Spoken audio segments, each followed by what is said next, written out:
Welcome. Cheers, Stephen Costello. Thank you. It's great to see you again. It's been, I don't know how many years, but you look the same. It's wonderful for me too. Yeah. And I have the same impression. Why didn't you grow old? Time stood still? I don't know. You're living right, something like that. Thank you. Anyway, I'm really thrilled to have this conversation with you. And although it's a hot summer day, as you know, and it's right before Independence Day, still, you endured the pain of quarantine for 2 weeks, and now you're in Korea. What has sort of urged you to come to Korea at this moment? You're certainly right. It has been difficult to come over now. Yeah. And I feel actually quite privileged that I can even do this. However, my own specialty, as you will appreciate, is South Korean politics and South Korean policy, foreign policy, the U.S.-Korea alliance, and that whole basket of things. I'm now attached to the George Washington University in Washington. And my responsibility there is to pursue this. It is not, there are very few people in Washington who watch Korean politics. Oh. A tiny handful. Yeah. And most, even they don't do it very well. You can imagine, it's hard for Koreans to follow Korean politics. Yes, that's true. So, particularly now during your presidential election, running up to it, it's terribly important for us to get this right, to understand the dynamics, to see what's going on. Yeah. So the short answer to that is that I feel a responsibility to report back and to spread the word in Washington about what's going on here. You have a very important role here because of the pandemic and the COVID, not many people dare to travel this far and endure the suffering that entails the trip. Therefore, you have this first-hand opportunity to engage with people in Korea. Now, I would like for our viewers to understand something about American politics, because how it works. You have think tanks, and you have lobbyists, and you have all these academic institutions as well that cater for and provide policy suggestions, recommendations, initiatives, and opinion. How does that machine work? I mean, what kind of influence and what kind of part does the think tanks play in Washington politics? Well, your question is very well formed because it encompasses exactly what I was wondering when I moved to Washington over 30 years ago. Yes. I said, I have to find out how this machine works. And a short story would be that, beginning in about 1988, or 1990, when I first arrived in Washington, it was the end of the Papa Bush Republican Party, that was up until 92. And this was, the way to look at it is that was the last Republican administration, which was rather moderate. And it was probably the last American president who was a rather international guy. You may remember that Bush had been head of the CIA. Yes. He had been in the, I think, in the Navy.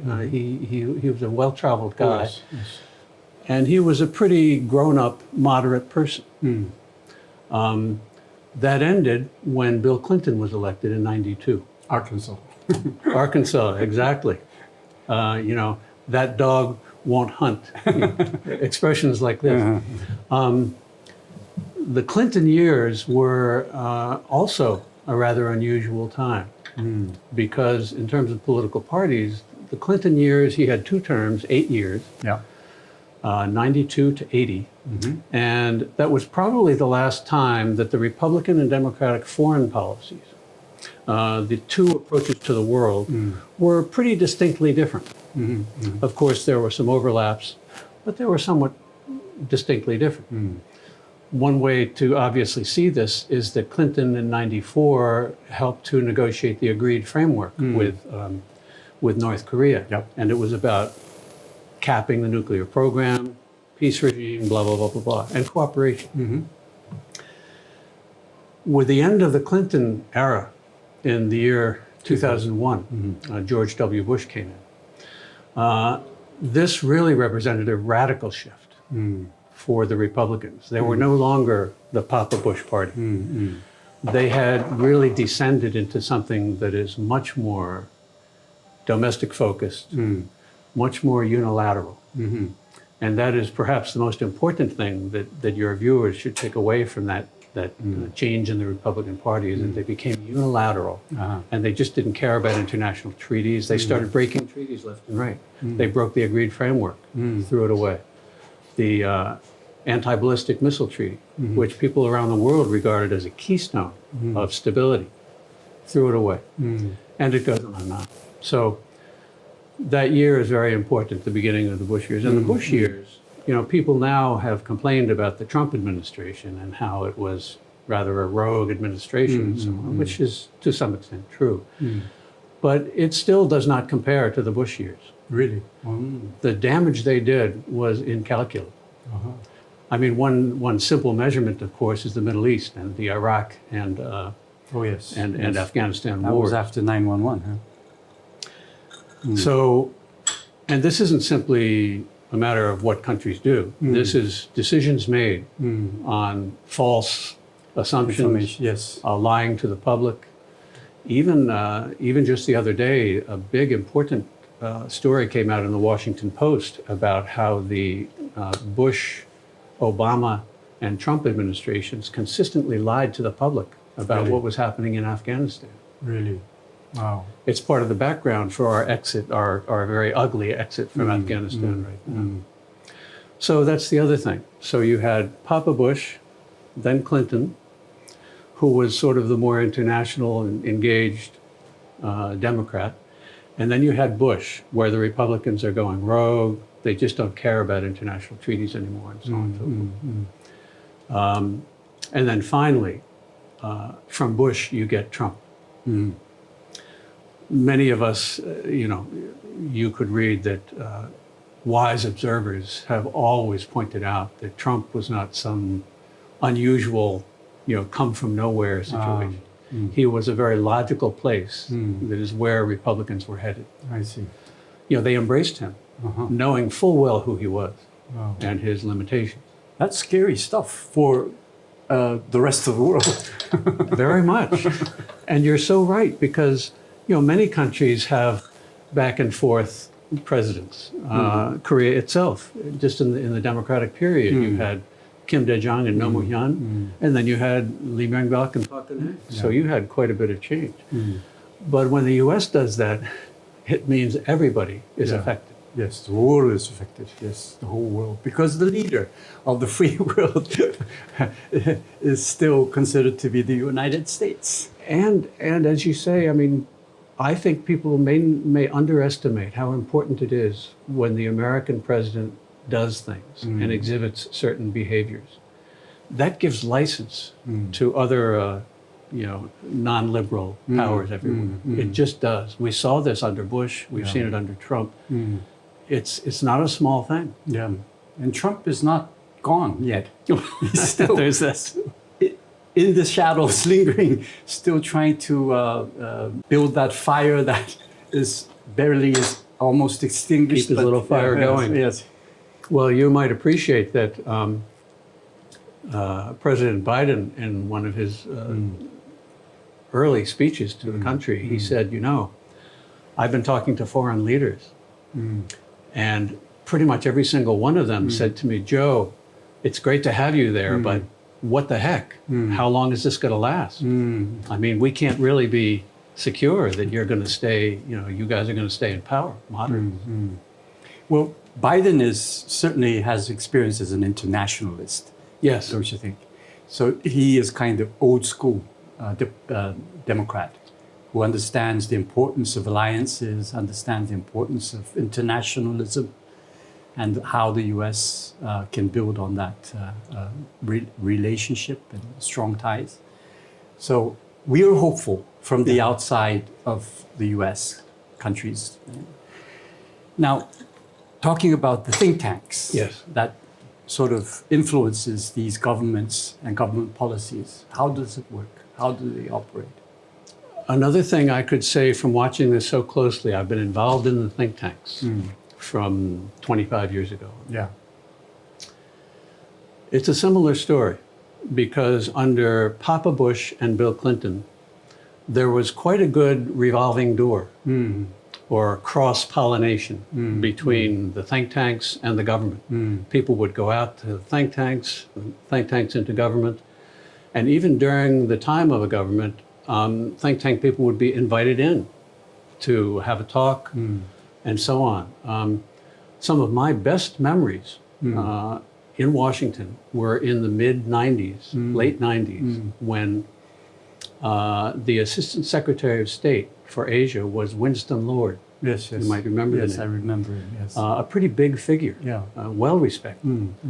He would bring in people from Northeast Asia, and he would bring in all the NGOs, and the really important ones, Amnesty International, Human Rights Watch. I think Caroline Kennedy was heading one too. There's one about Burma, Yeah. Cambodia. He would bring us in, and he brought me in. And I'm not a somebody. I'm just, I just ran the Kim Dae-jung Foundation USA. But he knew that this was Korea. So I sat with them 2 hours. They took their jackets off. Mr. Lord had 3 or 4 note takers, different deputies, taking notes. He was so serious. He would hear from everybody. One of the NGOs would say, this is happening in Cambodia. The Americans have to step in and stop this. And Mr. Lord might say, that's great, we're on it. Or he might say, okay, we know that. Right now we can't do that because we have to focus on something else. But I hear you.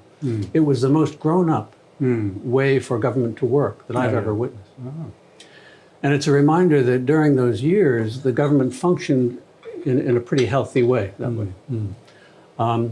Unfortunately, after the Clinton administration, obviously Bush, because of their mindset, there was no more of that pollination. And I watched as all of the think tanks, certainly the centrist think tanks like Brookings Institution and CSIS, were very much frustrated because suddenly they had no access to anybody. Nobody in government cared at all what they said. Yeah.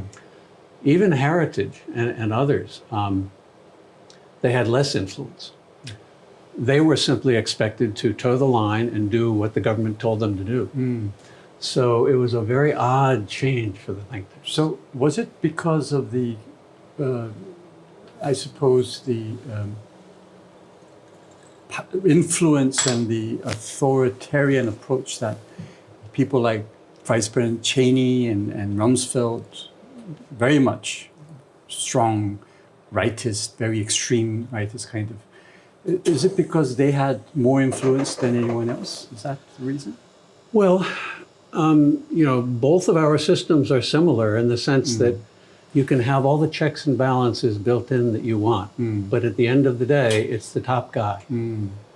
And he has to hire really good people who are themselves able to do things. And you have to give them authority, and they have to enforce things below.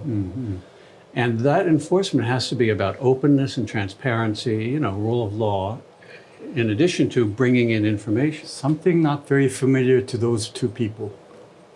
Precisely. Yeah. And, as you indicate, Rumsfeld and Cheney and Bolton in particular, along with Bush, each one of them was this sort of worst case combination of arrogance and ignorance and bad analysis and ideological certainty. So you had a very much of a perfect storm at the top. And I think that's what made it so that the think tanks became rather useless during that term. I remember that the comment that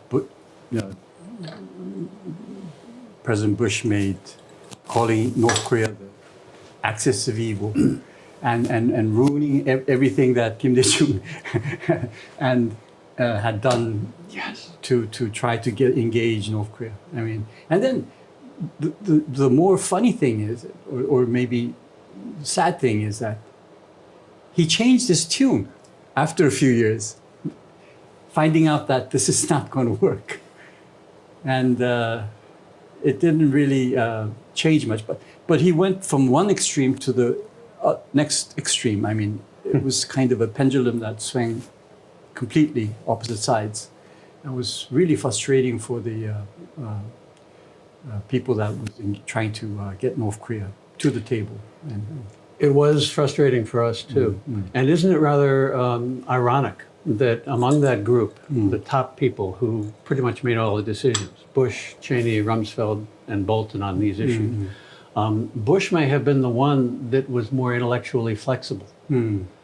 But it didn't matter too much because Bush did not have the equipment. He had not done the homework. He was an incurious person. The recent book is coming out about very minute details about how Bush ran his government, and he just wasn't curious about things. who wrote it? One of his intimates, I think it was, I'm forgetting, Andrew Card? No. Someone from the inside Yes. who had access to these information. And it's just a little bit of new information. I mean, we sort of knew this, but it's interesting to see that, there was the big question about why was he so single-minded about going after Iraq? After all, they didn't do 9/11. Well, they didn't. But again, false information or misinformation about possessing weapons of mass destruction, WMD. Well, this book seems to say that he seemed to seize on it as something that could help him have certainty. And he needed that. It seemed to need that intellectually. I mean, we can only guess. Yeah. But your point about those changes and what it meant from that rather authoritarian group, that was everything. And the Washington system of think tanks and government has never recovered from the Bush years. I see.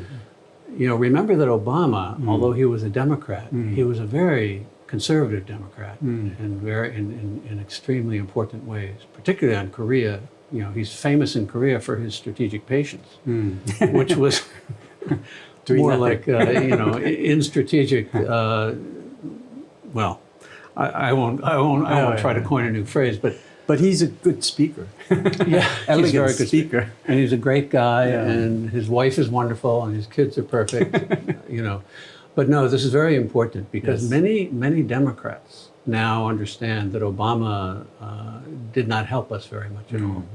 And I watched in Washington as the people from the Clinton group, and these were really experienced diplomats who had been on the front lines and knew these issues, would try to go in and get messages to Obama, and they would be stopped, and people would be, they're not interested in talking to you.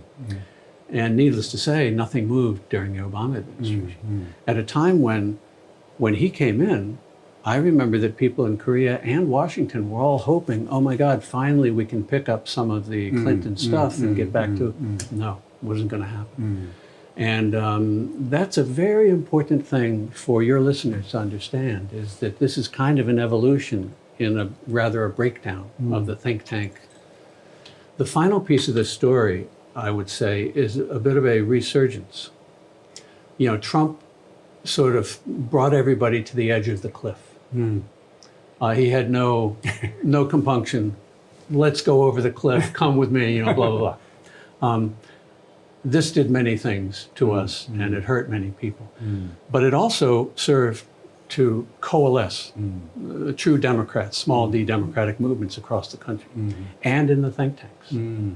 One of the things that happened is that people, not only in the Congress, new people coming into Congress, but also the growth of a new think tank called the Quincy Institute, and several other think tanks. My institute at George Washington University, the Institute for Korean Studies, is probably one of the best in the whole city. Even though it's a little institute, we not, if you look at Brookings Institution, CSIS, they have folks who are still sort of harboring much of the bad analysis from the Bush years and so on and so forth. And they're not going to be very helpful, even though they have all the money. But ours, the Quincy Institute, 38 North, the Stimson Center, amazing stuff. And of course, if you know about them, they've been had this project watching North Korea, but it's the best one in the city, hands down. It's probably the best one in the country. So we have new voices, and they have a louder voice. Because it's funding and influence and partly funding and influence, but also simple, they've seen the edge of the cliff. And we are, and imagine anyone who works in Washington who's a professional and who does foreign policy, they're tearing their hair out during these years. And now that we have a Democrat again, and there's a bit more flexibility here, everybody's pushing like mad. So you have voices in Washington that you haven't heard since the Clinton years. Wow. So you have, the think tanks have been in exile, so to speak, yes, for a long time, and then trying to come back with the new government in town. I do have some hopes for President Biden. I mean, he is very much trying to rebuild so-called the internationalism within the US.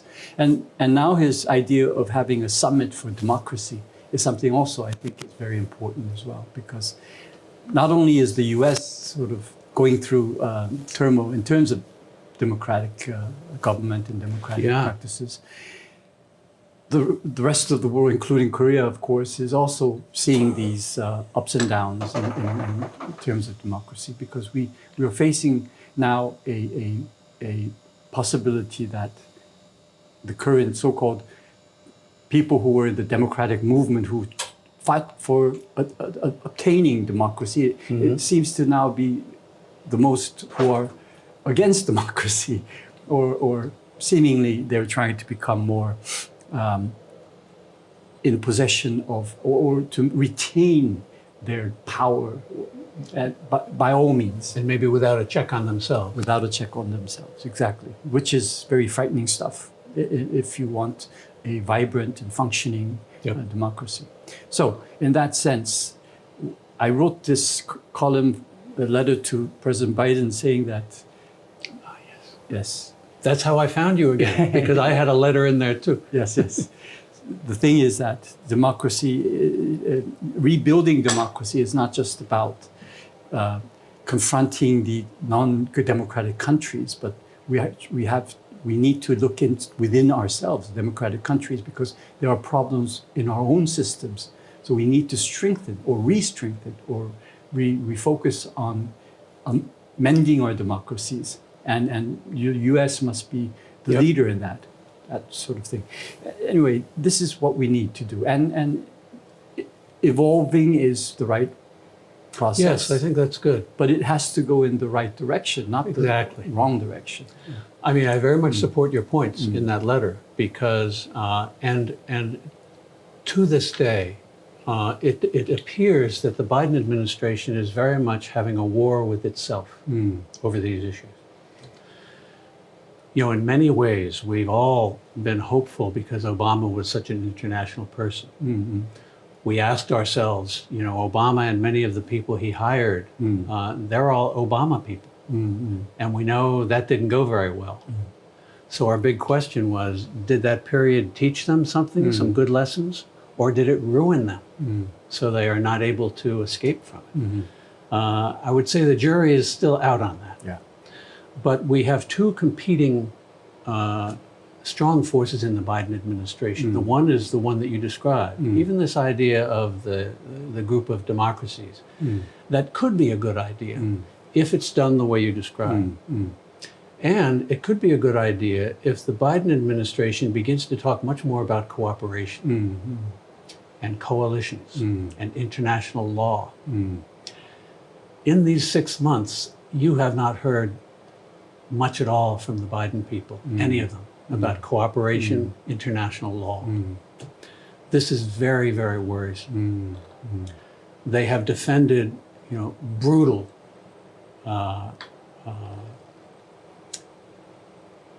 friends and allies of the U.S., such as Saudi Arabia and Israel, when they've done some terrible things. When the international effort at the UN was mounted to try to get Israel to stop bombing civilian towers in a freaking city. Biden stepped in and stopped those votes at the UN, protected Israel. 4 times he had to do that. Wow. Saudi Arabia has not paid for, they're shipping arms to Saudi Arabia. This means that already 6 months in, some of these strong expressions about support for democracies and the rule of law sound very hypocritical and cynical from these folks. And there's just no doubt that there's some of that. On the other hand, obviously you have people who are serious Democrats, small d Democrats, who want to strengthen international law, who want to bring the US from its rather rogue status in the last 20 years, where it just wouldn't agree to any laws it didn't like, back into embracing international law. One obvious example of this, as you probably know, is the UN Law of the Sea. Yes, yes. Convention, a very important one, dealing with Korea, Northeast Asia, and China. These years, the U.S. has sternly instructed everybody to follow, but we have not ratified it. And we don't even, our governments don't even try. Oh, really? Because we're this special country. Well, no, it doesn't work that. So, 2 of the best people, I think, for our issues in Korea in the Biden administration would be first and foremost Wendy Sherman, who's the Deputy Secretary of State. Yes. She was here recently, yeah? She was just here. And her background is pretty important. She worked with Bill Perry. She's worked on these issues with Korea. She worked on the issue with Iran. Yeah. She certainly has the background to play a significant role inside the administration. Kurt Campbell, I've known him off and on for years. He is now but we don't know. We simply don't know, those of us on the outside, how those conversations are going. I very much hope that they're all yelling at each other and having a good debate about it, because I hope the new President Biden can get these things right. You came here with a purpose. I saw your draft of the North Korea nuclear issue and how the agreement can be resolved. Now, recent developments. North Korea is now sort of instructing South Korea to do things, or that is how it's perceived in the media and how it's perceived by people, because of Moon government's kind of bending over backwards, trying to accommodate North Korean opinion or whatever, or trying to engage with them, but any way they can, which to many in South Korea seems as appeasement, and too much of that. So they do not have trust or respect for the North Korean policy of this government. Yeah. In that sense, because one should speak their mind. I mean, there are certain principles that has to be guarded and observed, which this government doesn't seem to be doing when it comes to North Korea. In any case, how is the U.S. I see some, well, again, this is media talking. There are some rift or some discord within the alliance of the U.S. and South Korea. In terms of North Korea. So do you think this is serious stuff, or do you think that U.S. is more or less trying to support the South Korean position, or what do you think? That's a good question, and in a way that crystallizes our questions in Washington. It's one reason I'm here.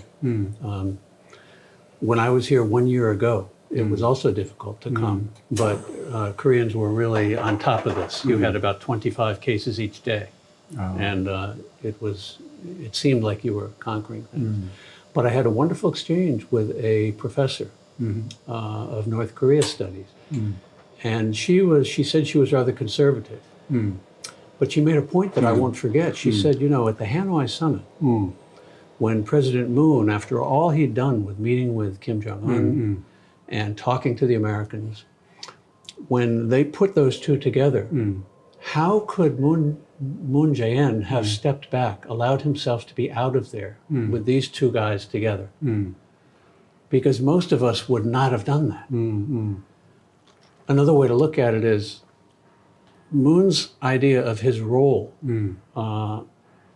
in my opinion, but in I think the opinion of other people, could have been far greater. He could have made very clear to both of them what the deal was going to be. These are the elements. This is what you're going to agree to. I've showed it to the other guy. He says yes. I've showed it to the other guy, and make them see that that's it. And because of who they are, both in their sense, Kim Jong-un very much isolated, politically isolated, his country in severe straits. The Americans in such severe political dysfunction that their government barely worked. In that case, you need somebody who's more stable and who knows this neighborhood to come in and say, boom, boom, boom. The fact that he didn't do that and hasn't done it since has been, I think, a very big lost opportunity. I get your points about how the Moon administration seems to have leaned toward North Korea. But I think there's another reading of this. Another reading might be that the Moon administration has an understanding of how we can capture North Korea's nuclear program and get the things that we have to have. That is about as absolute for Moon and any Democrats here that I know as it is for the Americans. The American side does not have an idea of how to do this. And I mean on the level of no clue. One simple way to ask this is, in what situation would the Americans relieve sanctions, some of the most extreme ones, which are not targeted at any particular activity, but just at the public? No oil, no selling of fish. I mean, these sanctions are probably illegal under the UN because they contradict the UN Charter. But putting that aside, they should be the easiest ones to bargain away. And you could get the letters that were just released yesterday. I've got an article for you. The letters between Kim Jong-un and Donald Trump were just exposed. Oh, really? Yep, 27 letters. 27 letters. And our best Korea watcher, Robert Carlin, has just written an article about them. And he's without a doubt the best guy. But he simply points out what's in them. And he says these are a perfect indication of where both leaders were, where the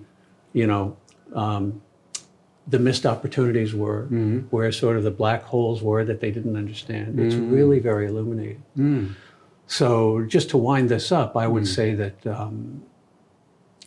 one of the things, as I said in it's sort of a notional outline of what a deal would be. And it's not so much my ideas. This is based on ideas that all the top experts have had ever since Hanoi. And it takes Hanoi and it goes a step further and it says, okay, what if we did this? Would that work? And that's all I'm putting forward. But I'm asking a lot of the top experts in Washington and Seoul about this because I want to see what we can find out. One of the main sort of concerns now the South Korean media and conservative politicians are putting forth is the first time ever Kim Yo-jong has demanded for the withdrawal of U.S. troops in South Korea. Now, this is a taboo, something untouchable issue that the South Koreans have very, very strong feelings about. I mean, they feel that, like North Korea considers its nuclear arsenal to be its regime protection. Yes. South Korea feels the U.S. presence is the South Korean regime protection. So it's like they're asking, North Korea is asking South Korea to do away with its survival umbrella. Yeah. Well, I would gently push back on observers of this language, and I would say let's remember that the U.S.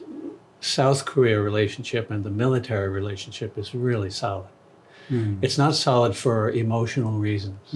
We don't, those of us in this age, we weren't part of the Korean War. It doesn't make us weep the way it did for others. Those relationships are so solid for very practical, realistic reasons. I was just looking last night at a talking points memo that I created for Kim Dae-jung back in '92. And he was, I think, visiting people in the US. And among the points, the first point was American support for Korea, the military alliance, is absolutely essential. This means a lot to Koreans. And some people here, Kim was saying, are worried that the Americans are starting to waver on this. And anything you can say that would be helpful. So this is just to remember that all the way back then, and a Democrat, that was number one. I don't think that's on the table, whatever Kim Yo-jong says. Further, I think Kim Yo-jong knows this very well. This is rhetorical. At the same time, from the North's point of view, the Moon Jae-in administration has been terribly frustrated. It's easy enough to see through these letters between Kim Jong-un and Donald Trump that Kim had some idea who he was dealing with. It's a rather intimate leader-to-leader conversation. It's quite remarkable. Really? But the North Koreans, we all know, their diplomats are many decades of service. They've been doing this forever. These are not novices. So they have a pretty good way to grasp who they're dealing with here. And with Moon Jae-in, they're dealing with a guy who is, yes, he's a Democrat, so we'll listen to North Korea, we'll have summits. But how wise is he? What's he going to actually do? I mean, what's he going to spend political capital doing so that we can all move forward? They've been continually frustrated. They brought him to Pyongyang and let him address a whole audience. That is absolutely head-smacking amazing. That was amazing. What did they get? Zippo. So I think that the Moon administration has struggled with how to, for them, it's how to convince the Americans. Yes. And you hear this even today. Gee, we should send one more person to Washington to try to convince the Americans. I'm sorry, I work in Washington. It's not going to happen. Not in the foreseeable future. Even if we have good people, as I've said. Our system is so corrupted and broken. Not just our democratic voting system, but even our policy-making system. One small indication is that, among the Democrats in Washington, they've allowed a senator, to rise to the incredibly high position of Foreign Relations Committee chairman, just like Biden used to be. He's practically a Republican. Wow. In his foreign policy views. He was against the Iran nuclear deal. Really?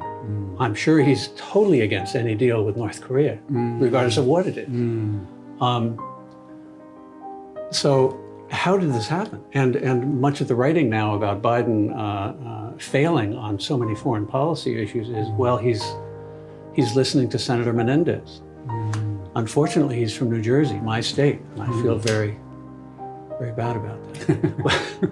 But my point is how rather dysfunctional the American system is. In that situation, I think it simply makes sense for South Korea to take more responsibility. One way I will put it in a forthcoming article is South Korea can be a better ally of the US. It seems counterintuitive in a way because South Korea has been endlessly patient with Americans no matter what they do. But the reality is that South Korea is a middle power, whether it likes it or not. There are things you can do. You can organize people. You can, as that professor suggested, you could put out your own plan and say, this is the plan, sign on, and I'm not kidding. there are plenty of things that could be done. We'll see if anything happens in the rest of the Moon administration. But the next Korean government is really going to have, I mean, I would end on a somewhat hopeful note on this. The next Korean government is going to have a rather unique opportunity here.